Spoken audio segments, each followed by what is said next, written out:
tuntunan iktikaf sesuai Al-Quran dan As-Sunnah. Assalamualaikum warahmatullahi wabarakatuh. Alhamdulillahi wa kafa, wa usalli wa usallimu ala Sayyidina Muhammadil Mustafa wa ala alihi wa ashabihi ahli sidqil wafa, amma ba'du. Hadirin yang dirahmati Allah Subhanahu wa taala, salah satu ibadah di bulan Ramadan yang sangat dianjurkan terutama di sepertiga bulan yang akhir yaitu ibadah iktikaf. Bagaimana tuntunan iktikaf yang benar menurut hadis-hadis Nabi? Untuk menjelaskan perlu kami sampaikan beberapa hal yang berkaitan dengan iktikaf.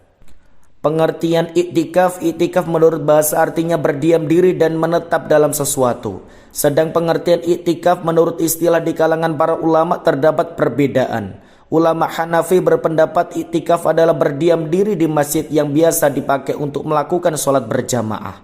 Dan menurut ulama Syafi'i, iktikaf artinya berdiam diri di masjid dengan melaksanakan amalan-amalan tertentu dengan niat karena Allah. Majelis Tarjih dan Tajdid dalam buku Tuntunan Ramadan menjelaskan iktikaf adalah aktivitas berdiam diri di masjid dalam satu tempo tertentu dengan melakukan amalan-amalan ibadah-ibadah tertentu untuk mengharapkan ridha Allah. I'tikaf disyariatkan berdasarkan Al-Quran dan Al-Hadis. Al-Quran surat Al-Baqarah ayat 187 yang artinya, maka sekarang campurilah mereka dan carilah apa yang ditetapkan Allah untukmu, dan makan minumlah hingga terang bagimu benang putih dari benang hitam, yaitu fajar. Kemudian sempurnakanlah puasa itu sampai datang malam. Tetapi janganlah kamu campuri mereka itu sedang kamu beriktikaf dalam masjid.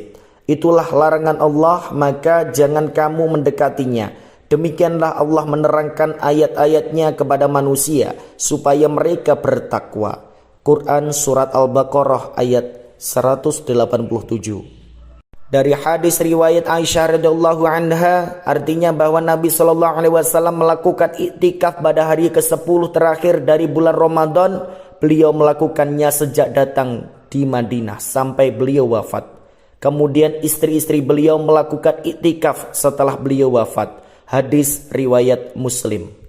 Yang kedua, waktu pelaksanaan iktikaf. Iktikaf sangat dianjurkan dilaksanakan setiap waktu di bulan Ramadan. Di kalangan para ulama terdapat perbedaan tentang waktu pelaksanaan iktikaf.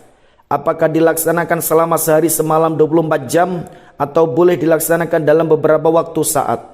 Al-Hanafiyah berpendapat bahwa iktikaf dapat dilaksanakan pada waktu yang sebentar tapi tidak ditentukan batasan lamanya. Sedang menurut Al-Malikiyah, iktikaf dilaksanakan dalam waktu minimal 1 malam 1 hari.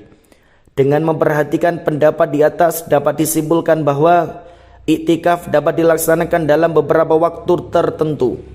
Misal dalam waktu 1 jam, 2 jam, 3 jam dan seterusnya. Dan boleh juga dilaksanakan dalam waktu sehari semalam 24 jam.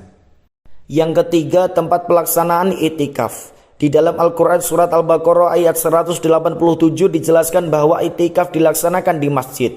Di kalangan para ulama ada perbedaan pendapat tentang masjid yang dapat digunakan untuk pelaksanaan iktikaf. Apakah masjid jami' atau masjid lainnya? Sebagian berpendapat bahwa masjid yang dapat dipakai untuk pelaksanaan iktikaf adalah masjid yang memiliki imam dan muazin khusus, baik masjid tersebut digunakan untuk pelaksanaan sholat 5 waktu atau tidak. Hal ini sebagaimana dipegang oleh ulama Hanafi. Sedang pendapat yang lain mengatakan bahwa iktikaf hanya dapat dilaksanakan di masjid yang biasa dipakai untuk melaksanakan sholat jamaah. Pendapat ini dipegang oleh ulama Hambali. Menurut kami, masjid yang dapat dipakai untuk melaksanakan iktikaf sangat diutamakan. Masjid jami', masjid yang biasa digunakan untuk melaksanakan sholat Jumat, dan tidak mengapa iktikaf dilaksanakan di masjid biasa. Yang keempat, syarat-syarat iktikaf. Untuk sahnya iktikaf diperlukan beberapa syarat, yaitu 1. Orang yang melaksanakan iktikaf beragama Islam. 2. Orang yang melaksanakan iktikaf sudah balik, baik laki-laki maupun perempuan.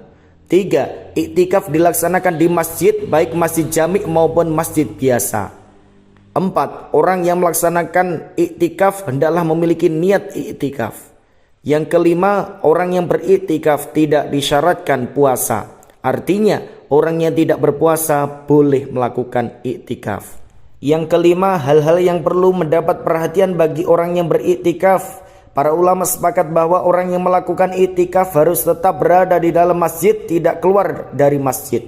Namun demikian bagi muktakif, orang yang melaksanakan iktikaf boleh keluar dari masjid karena beberapa alasan yang dibenarkan, yaitu karena uzurin syar'iyyin, alasan syar'i seperti melaksanakan sholat Jumat, karena hajah tobiyah, keperluan hajat manusia, baik yang bersifat naluri maupun yang bukan naluri, seperti buang air besar, buang air kecil, mandi janabah dan lainnya. Karena sesuatu yang sangat darurat seperti ketika bangunan masjid runtuh dan lainnya. Yang keenam, amalan-amalan yang dapat dilaksanakan selama iktikaf. Dengan memperhatikan beberapa ayat dan hadis Nabi SAW, ada beberapa amalan ibadah yang dapat dilaksanakan oleh orang yang melaksanakan iktikaf, yaitu pertama, melaksanakan sholat sunnah seperti sholat tahiyatul masjid, sholat lail dan lain-lain. Yang kedua, membaca Al-Quran dan tadarus Al-Quran. Yang ketiga, berzikir dan berdoa. Yang keempat, membaca buku-buku agama. Wallahu a'lam bishawab.